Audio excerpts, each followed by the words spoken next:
घमंड पढ़ाई से इसे बड़ा हो जाए तो विनाश तय होता है और प्रियंका की कहानी कुछ ऐसी ही है। भोजपुर गांव में प्रियंका नाम की एक सुंदर लड़की रहा करती थी। पूरे गांव में केवल प्रियंका ही पढ़ी लिखी थी। पढ़े लिखे होने की वजह से प्रियंका बहुत घमंडी थी। वह गांव के लोगों को अनपढ़, गंवार और जाहिल कहकर समझती थी। एक दिन गांव का मुखिया दिव्यांश और रिंकू को लेकर गांव की खेती के बारे में चर्चा कर रहा होता है। देखो दिव्यांश और रिंकू, इस बार सरसों की फसल बहुत ज्यादा अच्छी हो गई है। तुम उसे शहर में अच्छे दामों में बेचना। मुखिया की बात सुनकर दिव्यांश गुस्से से कहता है, अबे ओ मुखिया, मुझे लगा था तू बहुत जरूरी बात करना चाहता है, इसलिए मैं और रिंकू अपना काम छोड़कर तुझसे बात करने के लिए चले आए। क्या ये जरूरी बात नहीं है? क्या खाक जरूरी बात है? ये तो हमें भी पता है कि इस बार सरसों की फसल अच्छी उगी है, तो जाहिर सी बात है हम उसे अच्छे दामों में ही बेचेंगे। रिंकू इतना कहता ही है कि तभी वहां से प्रियंका, जो कि निकल रही होती है, रुक जाती है और तुम तीनों की ओर हंसते हुए कहती है, तुम गांव के लोग ना कभी नहीं सुधरोगे। अनपढ़ के अनपढ़ और जाहिल के जाहिल ही रहोगे। अरे विदेश में जाकर देखो, आजकल खेत में नई सब्जियां उगाई जा रही हैं। गवार लोग बस सरसों और गेहूं की खेती करते रहना। यह सुनकर रिंकू गुस्से से प्रियंका से कहता है, देखो प्रियंका, हमें पता है कि तुम शहर से पढ़कर आई हो, लेकिन ये तुम भारत में रहती हो और भारत में सरसों और गेहूं ही खाया जाता है। अगर तुम्हारे अंदर इतना ही जान भरा है तो तुम अपने पिता के खेत में ही कोई अलग सब्जी क्यों नहीं उगा लेती? इतना कहकर दिव्यांश, ऑरेंज और रिंकू अपने अपने खेतों की ओर चले जाते हैं और मुखिया भी चला जाता है। प्रियंका को दिव्यांश का जवाब बिल्कुल भी पसंद नहीं आता। वह गुस्से से पैर पटकती हुई अपने घर पर जाती है। प्रियंका को गुस्से में देखकर उसकी मामा प्रियंका से कहती है, क्या हुआ प्रियंका, इतने गुस्से में क्यों हो? ये गांव के अनपढ़ जाहिल गवार लोग पता नहीं अपने आप को क्या समझते हैं। तभी वहां पर प्रियंका के पिता बैजनाथ आ जाते हैं और गुस्से से अपनी बेटी प्रियंका से बोलते हैं, प्रियंका, तुम्हें गांव के लोगों को अनपढ़ और जाहिल कहने का कोई अधिकार नहीं है। तुम खेती के बारे में जानती क्या हो? देखिए पिताजी, मैं एक शहर से पढ़कर आई हूँ। रहा सवाल खेती के बारे में जानने का, तो अब मैं खेत में वो उगा कर दिखाऊंगी जिसकी कोई कल्पना भी नहीं कर सकता। इतना बोलकर प्रियंका वहां से चली जाती है। कुछ दिन के बाद प्रियंका गहरी सोच में डूब जाती है कि आखिर खेत में ऐसा क्या उगाया जाए जिससे उसका नाम हो जाए। कुछ दिन बाद प्रियंका के दिमाग में एक विचार आता है और वो अपने आप से हब से कहती है, हाँ, अगर खेत में बर्गर उगाए जाए तो फिर मेरा पूरे वर्ल्ड में नाम हो जाएगा। प्रेस वाले मेरे घर पर आएंगे, मेरी फोटो खींचेंगे और मैं देखते ही देखते फेमस हो जाऊंगी।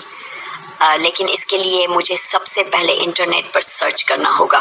प्रियंका उस दिन के बाद से इंटरनेट पर लैपटॉप के सामने दिन भर बैठी रहती।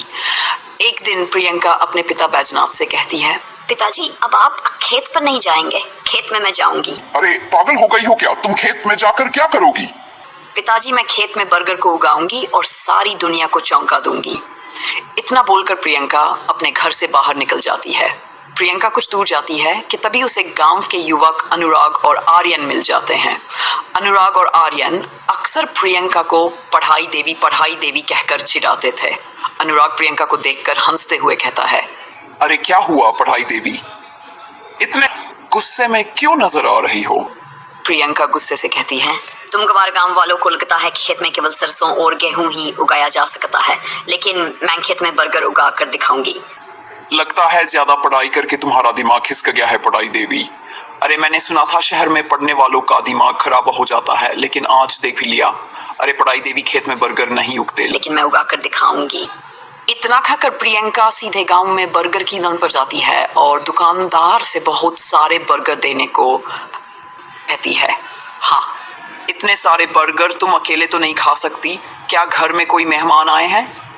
नहीं, मैं इन बर्गर की खेती करूंगी और जब मेरे खेत में बर्गर उग जाएंगे तब तुम मुझसे ही बर्गर खरीदना। इतना कहकर प्रियंका ढेर सारे बर्गर लेकर वहां से चली जाती है। तभी दुकानदार चिल्लाते हुए आवाज लगाता है, अरे प्रियंका, रात के समय अपने खेत में मत जाओ। तुम्हारे खेत में एक पेड़ पर एक चुड़ैल का वास है। मगर प्रियंका उसकी बात नहीं सुनती। दुकानदार गुस्से से अपने आप से कहता है, बैजनाथ की बेटी का दिमाग खराब हो गया है, लगता है पगला गई है। मना किया था कि शहर में पढ़ने मत भेज, लेकिन नहीं माना। इधर प्रियंका अपने खेत में चली जाती है और खेत की जमीन खोदकर सारे बर्गर उसमें गाड़ देती है और बड़बड़ाती हुई अपने आप से कहती है, बस अब शहर से केमिकल लाना है, उसके बाद बर्गर उगाएंगे। प्रियंका इतना कहती है कि तभी वहां पर डरावनी डरावनी आवाजें आनी शुरू हो जाती हैं। प्रियंका बुरी तरह से डर जाती है। तभी प्रियंका के सामने एक चुड़ैल आ जाती है। ये खेत तो बैजनाथ का है, उसे भी पता है कि यहाँ रात के समय मेरा राज चलता है। तेरी हिम्मत कैसे हुई रात में यहाँ पर आने की? इतना कहकर चुड़ैल प्रियंका को पकड़ लेती है और उसका खून पीकर उसे मार देती है। वाह, मजा आ गया, इसका खून तो काफी स्वादिष्ट था। तभी प्रियंका भी एक चुड़ैल में बदल जाती है और उस चुड़ैल के सामने खड़ी होती है। ये देखकर चुड़ैल चौंक जाती है और कहती है, अरे ये कैसे चुड़ैल बन गई? तभी प्रियंका चुड़ैल गुस्से से उस चुड़ैल को देखकर कहती है, तूने मेरा सपना पूरा होने से पहले ही मुझे मार दिया, इसलिए मैं चुड़ैल बन गई। अब तेरी बारी है। अरे ये तो मुझसे भी ज्यादा ताकतवर हो गई, ऐसा कैसे हो सकता है? क्योंकि मैं जवान चुड़ैल हूँ। प्रियंका चुड़ैल और दूसरी चुड़ैल को मार देती है और गुस्से से खेत की ओर देखकर कहती है, इन गांव के गवार लोगों ने मेरा बहुत मजाक उड़ाया है। अब मैं गांव के किसी भी व्यक्ति को कुछ भी नहीं खाने दूंगी। अगर इस गांव के लोग कुछ खाएंगे तो केवल मेरी खेत से उगे हुए बर्गर, और वैसे भी अब मैं चुड़ैल बन गई हूँ, इसलिए बर्गर उगाना अब मेरे लिए चुटकी बजाने जैसा है। चुड़ैल चुटकी बजाती है और पूरे खेत में बर्गर ही बर्गर उगे हुए दिखाई देने लगते हैं। रात को प्रियंका अपने घर नहीं पहुंचती तो उसकी माँ को चिंता होने लगती है। प्रियंका की माँ श्यामा अपने पति बैजनाथ से कहती है, सुबह हो गई, अभी तक प्रियंका घर नहीं आई। अरे तुम्हारी वो पागल लड़की खेत में बर्गर उगाने गई है और तुम जानती हो वो कितनी जिद्दी है। अच्छा सुनो, मैं कुछ दिनों के लिए शहर जा रहा हूँ। इतना बोलकर बैजनाथ शहर चला जाता है। दोपहर के समय अनुराग और आर्यन खेत में बैठे हुए बात कर रहे होते हैं। तभी अनुराग की नजर बैजनाथ के खेत पर पड़ती है। अनुराग चौंकते हुए आर्यन से कहता है, आर्यन भाई, वो सामने देखो, बैजनाथ के खेत में तो बर्गर उगे हुए नजर आ रहे हैं। ये सुनकर आर्यन चौंक जाता है और अनुराग से कहता है, लगता है तेरी रात की उतरी नहीं। इतना बोलकर आर्यन जब खेत की ओर देखता है तो वह भी चौंक जाता है। हाँ, तुम तो सही कह रहे हो, कहीं उस पगलेट पढ़ाई देवी ने सच में तो खेत में बर्गर नहीं उगा दिए? अरे अगर ऐसा हुआ तो फिर तो यह चमत्कार हो गया। चलो चल कर देखते हैं। अनुराग और आर्यन सीधे खेत की ओर चले जाते हैं और आश्चर्य भरी नजरों से उगे हुए बर्गर को देखने लगते हैं। तभी वहां पर प्रियंका चुड़ैल आ जाती है। चुड़ैल को देखकर वो दोनों डर जाते हैं। अनुराग डरते हुए आर्यन की ओर देखकर कहता है, अच्छा चुड़ैल, अरे ये तो चुड़ैल है आर्यन भाई। अरे मैंने तो सुना था कि बैजनाथ चाचा के खेत में रात में चुड़ैल आती है। अरे ये दिन में कहां से आ गई? तभी प्रियंका चुड़ैल गुस्से से आर्यन और अनुराग की ओर देखकर कहती है, उस चुड़ैल को तो मैंने मार दिया, अब मैं ही चुड़ैल हूँ। अरे प्रियंका, अरे तुम चुड़ैल कैसे बन गई? वो सब छोड़ो, तुम दोनों मेरा बहुत मजाक उड़ाते थे। मुझे पढ़ाई देवी कहकर चिढ़ाते थे। मेरे बर्गर उगाने की बात को लेकर भी तुमने मेरा बहुत मजाक उड़ाया था। अब मैं तुम दोनों को बर्गर खिलाकर मारूंगी। इतना कहकर चुड़ैल जबरदस्ती उन दोनों को बर्गर खिलाने लगती है। चुड़ैल उन दोनों को बर्गर खिला कर मार डालती है। कुछ दिन के बाद गांव में कोई भी खाना खाने के लिए बैठता, प्रियंका चुड़ैल वहां प्रकट हो जाती और उसका खाना छीनकर बर्गर खिलाकर उसे मार देती। कुछ ही दिनों में गांव में दहशत का माहौल फैलने लगता है। एक दिन मुखिया उदास बैठा होता है कि तभी वहां पर एक तांत्रिक आ जाता है और मुखिया से कहता है, मुखिया, मुझे बहुत तेज भूख लगी है। अरे चले जाओ तांत्रिक बाबा, हमारे गांव में तो लोगों ने डर की वजह से खाना खाना भी छोड़ दिया है। क्यों मुखिया सारी घटना तांत्रिक को बताता है। तभी वहां पर बैजनाथ भी आ जाता है और मुखिया से कहता है, अरे मैं अभी शहर से लौटा हूँ। मुखिया जी, ये मैं क्या सुन रहा हूँ, तुम्हारी बेटी अब चुड़ैल बन गई है? तांत्रिक मुखिया से कहता है, चिंता मत कर, मुझे उसके खेत में लेकर चल।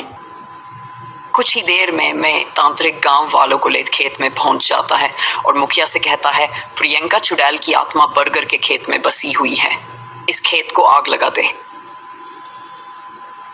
मुखिया उस बर्गर के खेत में जैसे ही आग लगाने वाला होता है तभी प्रियंका चुड़ैल वहां आ जाती है और मुखिया से कहती है, यह क्या कर रहा है मुखिया? मुखिया उसकी बात नहीं सुनता और बर्गर के खेत में आग लगा देता है।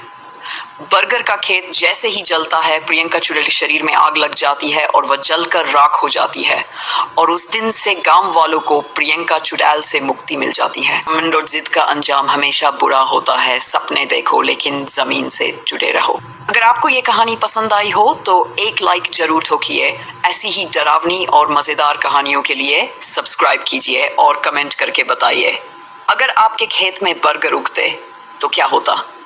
जल्द मिलते हैं अगली भूतिया कहानी में।